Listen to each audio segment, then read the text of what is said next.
My name's Cole Whitney, and this is my filament dry box. The problem that I wish to solve was the problem that filaments, especially TPU, gets too much moisture as it sits out and ruins print quality. So I designed this dry box so I can print with TPU.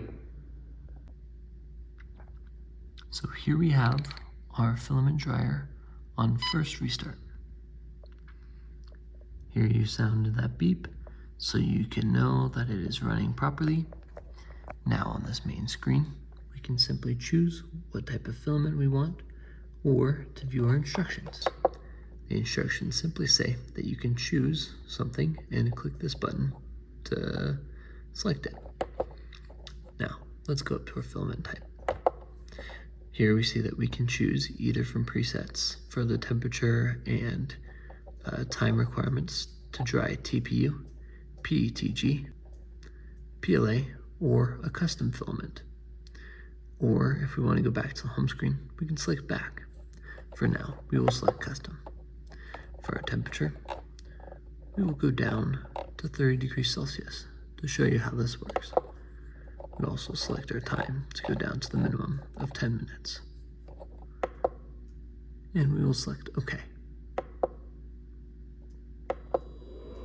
Now, when this happens, this blue LED turns on. As you can see, it's very bright, so we're going to cover this up.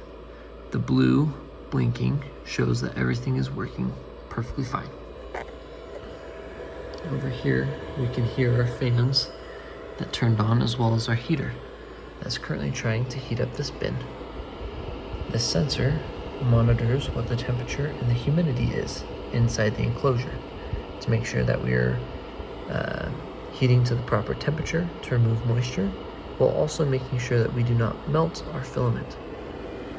This auxiliary fan helps to release moisture when the moisture buildup gets too high, as well as to cool it down if it overheats.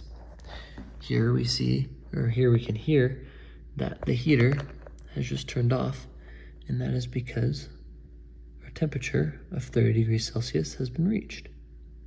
We also see that there is a progress bar that ticks on as the print progress goes to show us how far along in the print progress we are. Now as we watch the temperature just fell back below, the heater turns on. Here we can see that the humidity has gone over 30%, so our auxiliary fan turned on to help accommodate for that.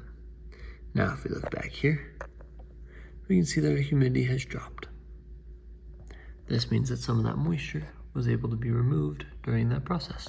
Now our temperature has gone below our desired threshold, so our fan and heater have turned on to heat our dry box up to the proper temperature again.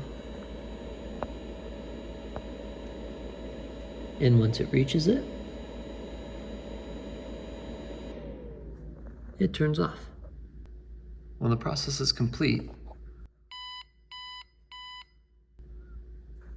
the buzzer sounds 2 beeps.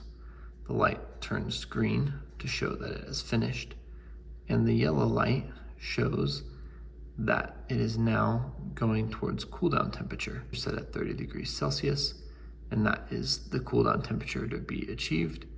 We had already been there, so it didn't stay in that zone for too long.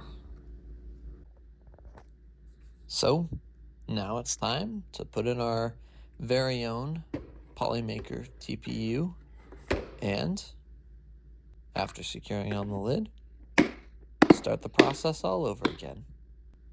And that's my video. Thank you very much for watching.